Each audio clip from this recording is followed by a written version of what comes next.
On logarithms, Chapter O. You will need graph paper, so prepare yourself for its use later on in this lecture. I will begin by discussing the exponential equation and its graph.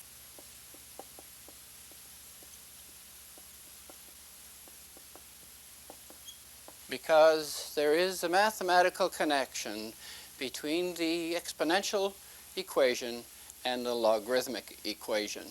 The exponential equation is constructed as follows. Y equals a to the exponent x, where a is a parametric value but not equal to 0.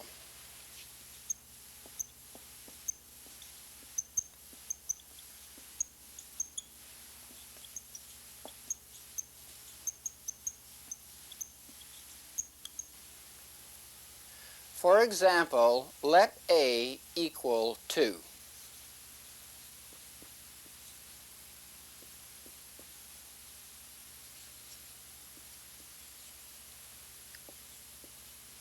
Where 2 here is the base. To examine the path of any curve which is not a straight line, one method available is simply to set up an extended table of values using many points. By many, I mean from about 6 to 12 points or more. So let's begin then by constructing this table of values.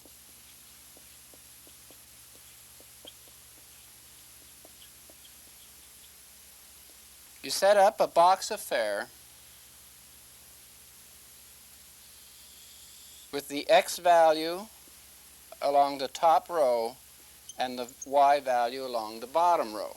Choose numbers that are integers in numerical order.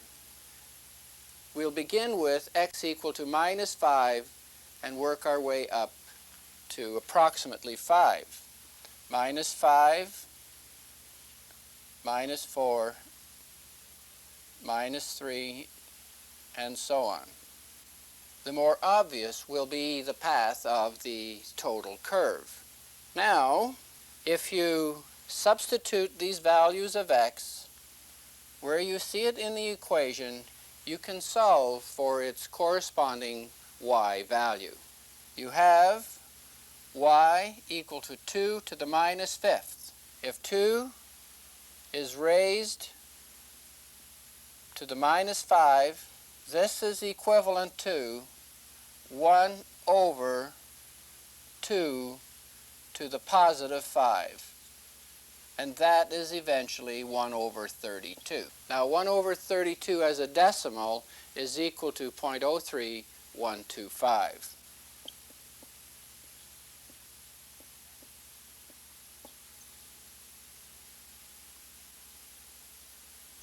If the process is repeated now with x equal to -4, then we have 2 to the -4, which equals 1 over 2 to the 4, and of course 2 to the 4 is 16.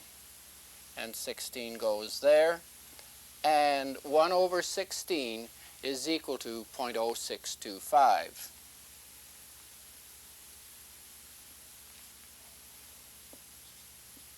Y is equal to 0.0625, 1/16.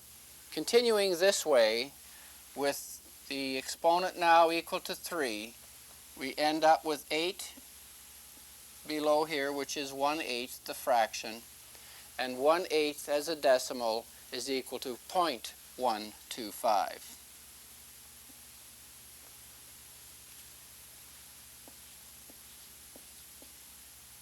.125 for y, and that is 1/8. Continuing this now with -2,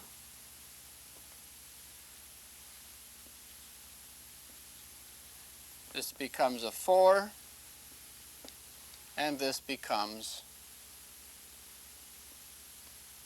0.25.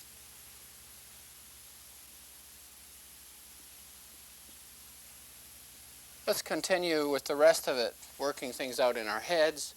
If we have minus 1 there, we'll end up with 2 to the minus 1, or 1 over 2, which is a half, and that's equal to decimal 5.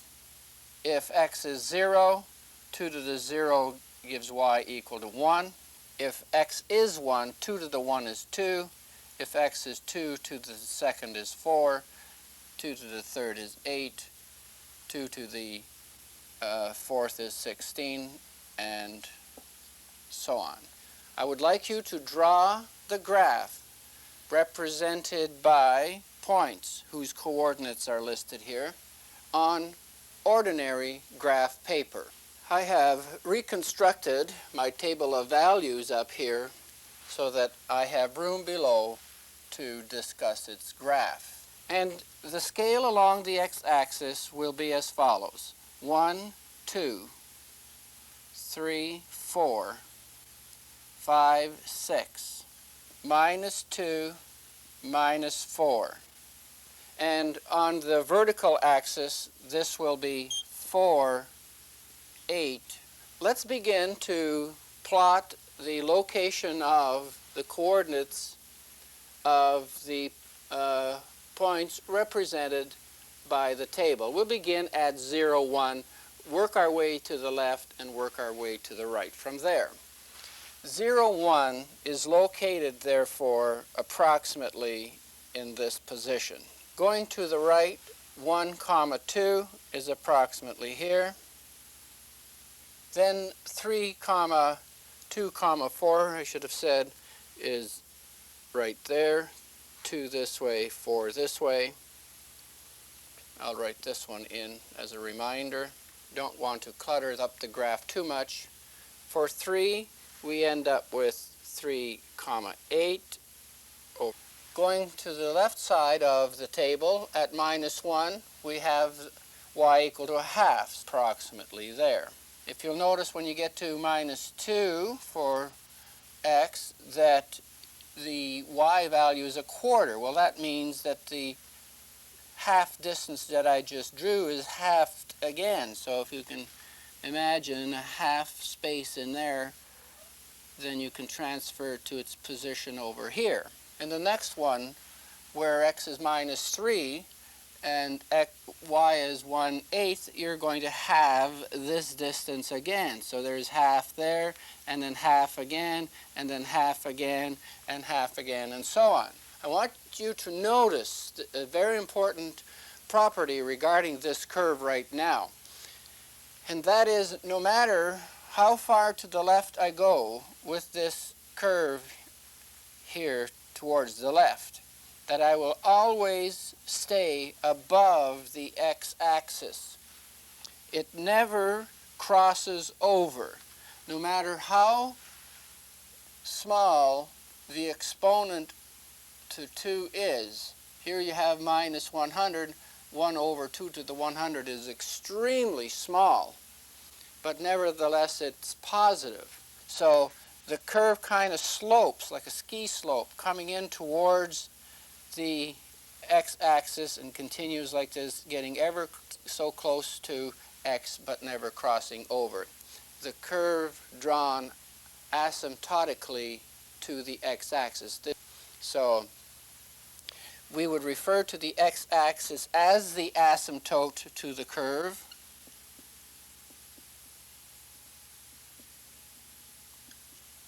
Slide that the curve shows in its shape is referred to as being asymptotically drawn. Now, if we construct the curve that these points seem to depict as a path that it follows, you can see then that that curve will look something like this. Very hard to draw by freehand accurately, but we'll just have to do our best.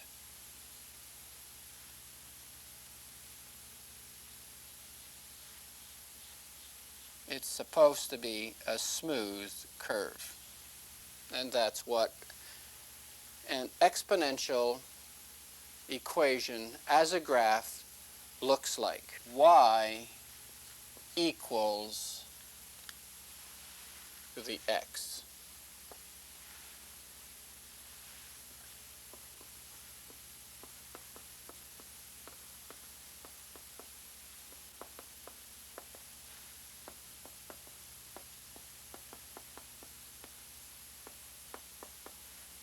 And one more observation. I want to draw a few other exponential curves containing other bases. If the 2 is made larger, such as 10 for example, the position of that curve would be such that it is steeper than the one I have just drawn for the base 2. In other words, something like this. The shape is the same, but as I explained, it's just much steeper.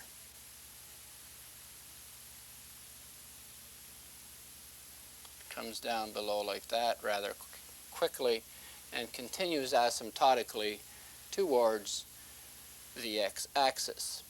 So in this example, I have that y is equal to 10 to the x. Base is 10 here. Another very important kind of exponential equation is the one that has a base of e. An exponential equation with base of e, y is equal to e to the x, where e equals approximately 2.71828 and so on, is a graph which, as you can see by the relative values between e, which is 2.7, almost at 3, 2 and base, equation of base 2 and the other one of base 10, that this must be an exponentially graph somewhere in between the two that I have drawn. And so if the base is e, 2.71828 and so on, its shape will be approximately something like that and continues asymptotically towards the x-axis. So here we have the graph of y equals e to the x. E is an irrational number. You should have constructed the graph of the exponential equation y equals 2 to the x. And we will now use this information to help us draw the logarithmic equation graph.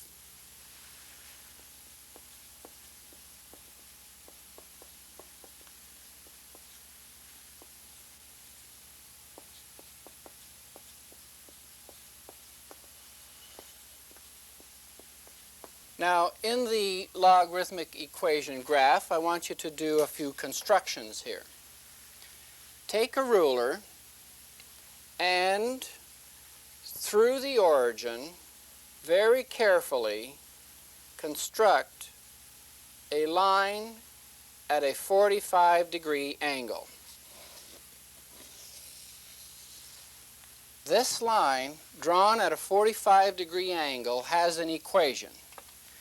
Its equation is y equals x. What you should do now is pretend that this line is a mirror and that you're looking through the mirror from up here and through it. What you should see on the other side of the mirror is the apparent image of this red line. If you trace that image you see when looking through the mirror, it will have this appearance. It'll follow the line much the same way on this other side as this curve does on the upper side. If you look through the mirror here, this is the line that you will see that's the reflection of the original line. And it'll pass through 1, just as this did in the first place, and it'll skim by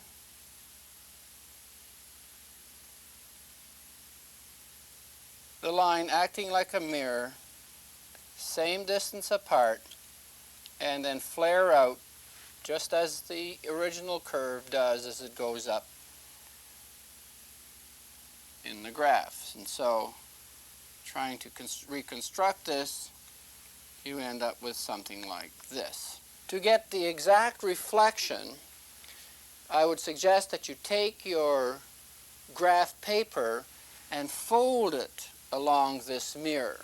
And if you fold the graph paper like that, along this line, which represents the mirror, you will see the outline of the graph representing the exponential equation.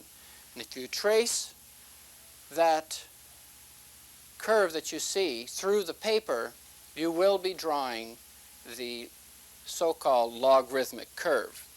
This curve, then, is the logarithmic equivalent of the exponential one through y equals x, which acts as a mirror on this graph paper. And so we will write what it is. This is the logarithmic curve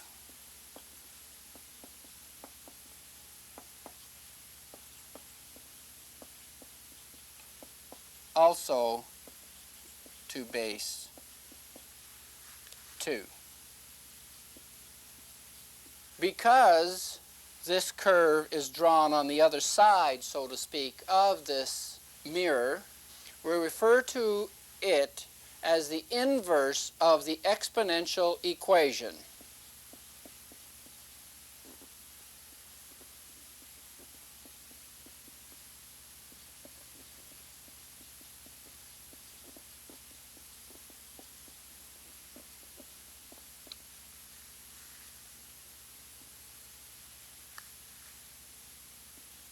The curve is the inverse of y equals 2 to the x.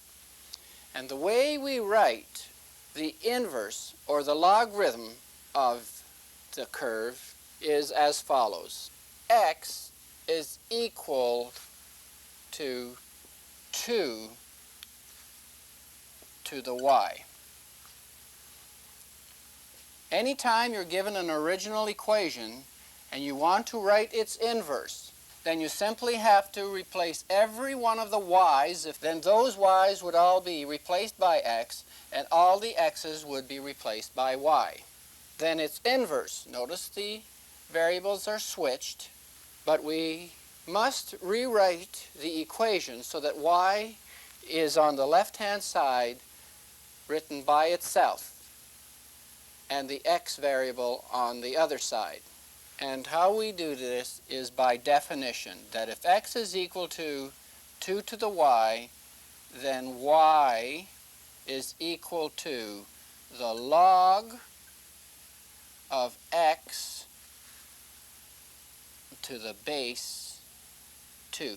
The 2 here is written small and lowered, something like a subscript. The same base here, the same base here.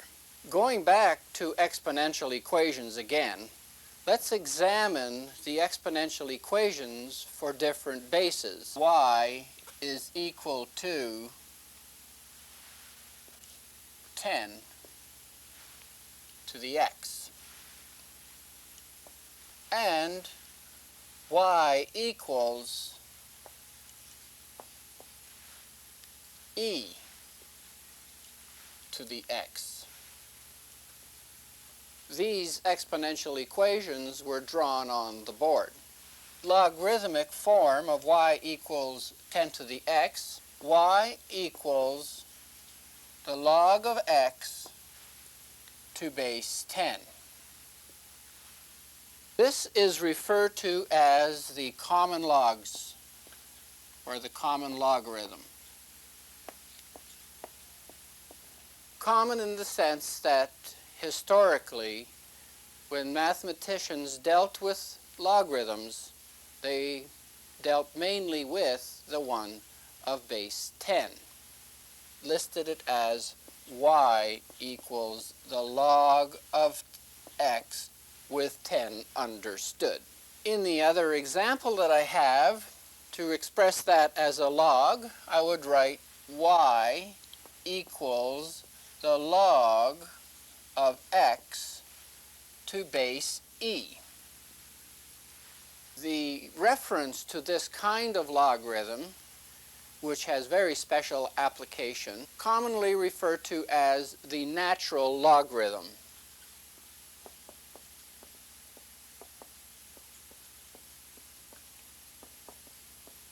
Its application is so universal that eventually writing the logarithm of the natural log in this fashion has been reduced to something simpler, and it is this.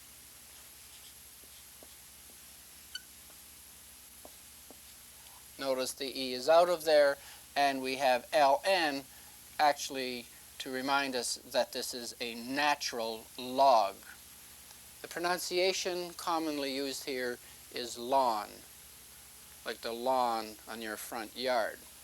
Y equals the ln of x. So there are two logarithms in universal use in mathematics, and that is the one with base 10 and the other one with base e. If you are dealing with logarithms of bases different than those two, then you will have to write in their bases, such as 2 or 3 or 5 or whatever. A lot of the work in this chapter will be to practice changing an equation given in exponential form to its inverse in logarithmic form, and vice versa.